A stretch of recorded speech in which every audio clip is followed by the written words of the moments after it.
Friends, जैसे कि अभी शेयर बाज़ार में गिरावट का दौर चल रहा है और ये गिरावट जो है सो थमने रुकने का नाम नहीं ले रही है और ये गिरावट इतनी गहराती जा रही है कि हर रोज़ एक नया लो लगा रही है इंडेक्स और जो है सारे सपोर्ट टूट रहे हैं। तो जो इन्वेस्टर या ट्रेडर्स हैं उनके मन में बहुत सारे सवाल आ रहे हैं, उनकी तो धगधगी लगी हुई है कि क्या होगा मार्केट में, क्या मार्केट में ये छोटा मोटा करेक्शन है, क्या यहाँ से बाउंस बैक आएगा या फिर ये एक बड़े क्रैश की निशानी है। बहुत तरह के सवाल लोगों के मन में आ रहे हैं कि ये क्या मार्केट क्रैश होने वाला है। सारी तरफ बहुत सारे रूमर्स भी फैले हुए हैं कि क्या ये मार्केट क्रैश है, ये क्या मार्केट क्रैश की निशानी है। तो फ्रेंड्स, आज मैं आपके साथ शेयर करूंगी कि मार्केट क्रैश जो है वो कोई एक्चुअल में कोई प्रेडिक्ट नहीं कर सकता। ये एक प्रोसेस होता है। ये प्रेडिक्ट का मतलब होता है कि कब होगा, एग्जैक्ट किस टाइम पे होगा, ये कोई भी प्रेडिक्ट नहीं कर सकता। जो ये कहता है वो बस ऐसे ही लोगों को वर्गलाने के लिए कहता है। किसी एक्चुअल में किसी को पता नहीं होता मार्केट कब क्या मूव करेगी, ये किसी को पता नहीं होता। लेकिन हाँ, एक जो क्रैश का प्रोसेस है वो एक प्रोसेस होता है, वो एक लंबा प्रोसेस है, वो एक दिन में नहीं होता। धीरे धीरे धीरे सिचुएशन ऐसी क्रिएट होती है कि वो क्रैश की स्थिति में आ जाती है।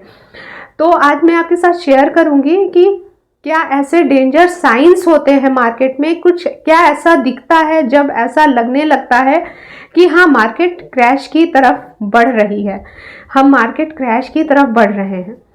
तो ऐसे बहुत सारे साइंस और सिम्टम्स होते हैं, लेकिन इसको भी एक श्योरिटी नहीं मानना है, क्योंकि शेयर मार्केट प्रोबेबिलिटी है। यहाँ पे हर चीज़ की प्रोबेबिलिटी है, श्योरिटी नहीं है किसी भी चीज़ की।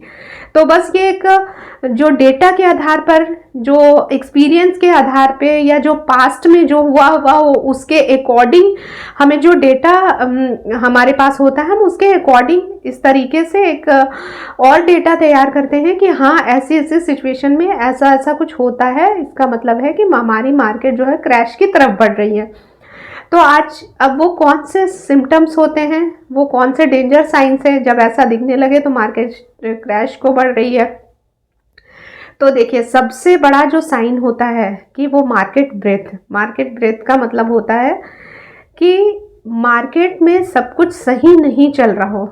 सही नहीं का क्या मतलब है, मार्केट यानी कि जो इंडेक्स है हमारी वो ऑल टाइम हाई पे हो, वो हमारी इंडेक्स जो ऑल टाइम हाई पे हो, लेकिन जो हमारे ब्रॉडर मार्केट के जो शेयर्स हैं, मिड कैप, स्मॉल कैप, वो मेजॉरिटी ऑफ शेयर्स जो है वो 60-70-80% तक नीचे की तरफ हो, मंदी की तरफ हो। यानी कि इंडेक्स हमारा तो ऊपर को दिखा रहा है, लेकिन जो अंदरूनी मामला है वो ख़राब है। यानी कि मिड कैप, स्मॉल कैप या ब्रॉडर मार्केट, वो जो है हमारी जो इंडेक्स है, जो हमारी बेंचमार्क इंडेक्स है, उससे अलाइन नहीं है, वो अलग रास्ते को जा रही है। वो दोनों ने अपना रास्ता बदला हुआ है। जब ऐसा कुछ मार्केट में दिखे तो ये खतरे की घंटी है कि मार्केट तो ऑल टाइम हाई पे है, फिर पोर्टफोलियो की नहीं, फिर ये मिड कैप स्मॉल कैप क्यों अपने हाई से इतने 80-80, 70-70% गिरे हुए हैं। तो ये एक बहुत ही डेंजर साइन है। जब मार्केट में ऐसा कुछ दिखने लगे, इसका मतलब है कि कुछ तो गड़बड़ है, अंदरूनी मामलात सही नहीं है।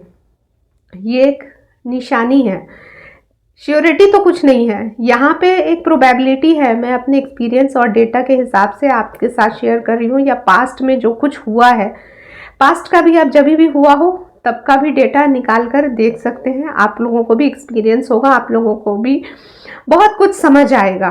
थोड़ा सा स्टडी कीजिए। दूसरा ये होता है कि एडवांस डिक्लाइन दिन ब दिन ख़राब होता जाए। यानी कि एडवांस डिक्लाइन आपको रोज़ शाम के वक्त किसी भी साइट पे, कहीं पे भी आपको पता चल जाता है कि आज कितने शेयर ऊपर की तरफ रहे, कितने शेयर मंदी की तरफ रहे। तो जब इनका जो है कि एडवांस कम रहे, डिक्लाइन ज़्यादा रहे, तो भी एक इशारा होता है। वॉल्यूम एक ऐसा इंडिकेटर है ना, शेयर प्राइस ऊपर हो लेकिन वॉल्यूम कम हो, और ये बहुत सारे शेयरों में ऐसा हो कि ऊपर को है शेयर प्राइस लेकिन वॉल्यूम नहीं है, यानी कि ये एक धोखा है, ये भी एक संकेत है।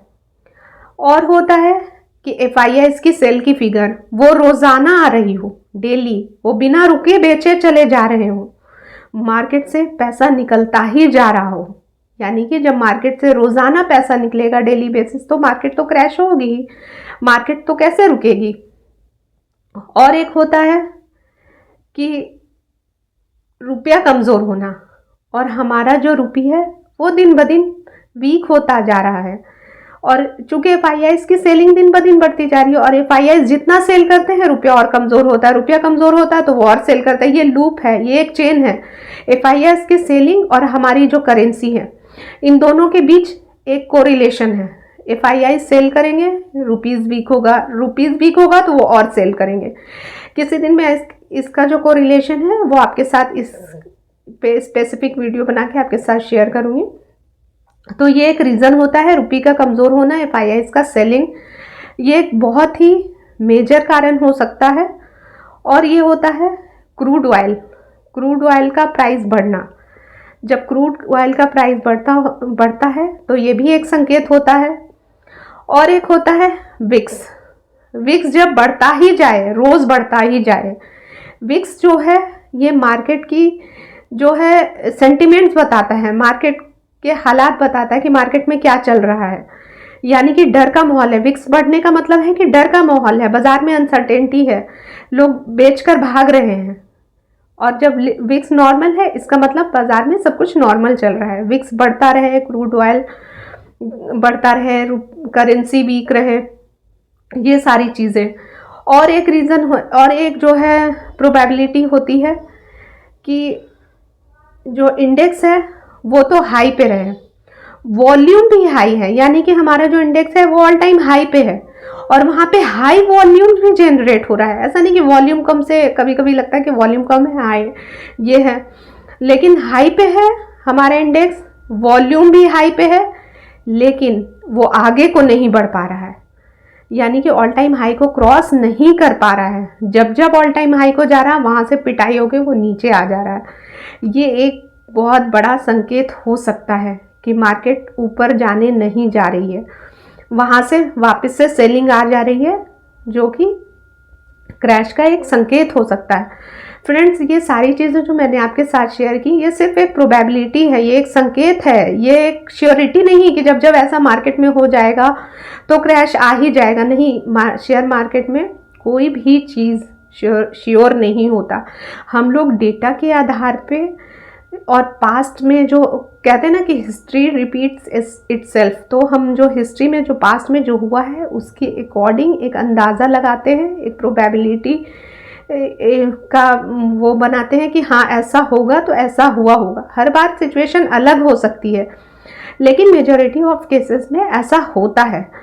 तो कई कारण होते हैं, जैसे कि मैं एक बार रिवाइंड कर देती हूँ, जो कि जो ये हो सकता है साइंस, जो डेंजर साइंस है, एडवांस डिक्लाइन ख़राब हो, मार्केट ऊपर नहीं जा पाए, हाई वॉल्यूम हो लेकिन मार्केट ऊपर ना जा पाए, और मार्केट ब्रेथ ख़राब हो, यानी कि निफ्टी तो ऊपर हो लेकिन मिड कैप स्मॉल कैप में बहुत सारे शेयर 70-80% तक शेयर जो है सो नीचे की तरफ हो, मंदी की तरफ को हो, रुपीज़ करेंसी जो है वो वीक हो, क्रूड ऑयल जो है वो हाई पे हो, और जो विक्स है वो भी बढ़ा हुआ हो, और इंडेक्स पे हाई, इंडेक्स मतलब है कि ऑल टाइम हाई पे हो, वॉल्यूम भी हाई पे हो, लेकिन वो ऑल टाइम हाई क्रॉस नहीं कर पाए। जब वो वहाँ से जाए वहाँ पे उसकी पिटाई हो, यानी कि वहाँ पे कोई बड़ा सेलर बैठा है, मतलब कि वहाँ से चेंज ऑफ हैंड्स हो रहा है। चेंज ऑफ हैंड्स का क्या मतलब है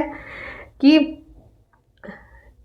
वो वीक हैंड्स जो है सो स्ट्रॉन्ग हैंड्स जो है सो वीक हैंड्स को माल डंप कर रहे हैं। स्ट्रॉन्ग हैंड्स कौन होते हैं? बड़े बड़े एफआईआईज, डीआईआईज या फिर बड़े बड़े इंस्टीट्यूशन, मतलब वहाँ पे डिस्ट्रीब्यूशन चल रहा हो और जो है रिटेल वाले उनको कुछ पता ना चले, वो वहाँ पे ख़रीद रहे हों।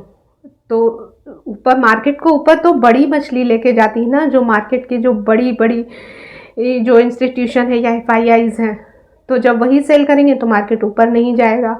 तो फ्रेंड्स, ये आज कुछ संकेत थे, जो कुछ डेंजर साइंस है, तो आप इसको कोरिलेट करके देख सकते हैं कि हमारे मार्केट में अभी क्या हो रहा है, और ख़ुद से जज कीजिए, खुद से चीज़ों को समझिए, पढ़िए, क्योंकि फ्रेंड्स हमें मार्केट को प्रेडिक्ट नहीं करना चाहिए, मार्केट के अकॉर्डिंग चलना चाहिए। अगर मार्केट हमें क्रैश का संकेत दे रही है तो हमें उस हिसाब से अपना प्लान करना चाहिए, अगर मार्केट हमें ऊपर बढ़ने का संकेत दे रही है तो हमें उस हिसाब से प्लान करना चाहिए। मार्केट को कभी भी अपने हिसाब से नहीं प्रेडिक्ट कीजिए, मार्केट जो कह रही है उस हिसाब से हमें चलना है। तो फ्रेंड्स ऐसी अच्छी अच्छी वीडियोस देखने के लिए मेरी वीडियो को लाइक कीजिए, शेयर कीजिए, सब्सक्राइब कीजिए। मिलते हैं नेक्स्ट वीडियो में, तब तक के लिए बाय बाय।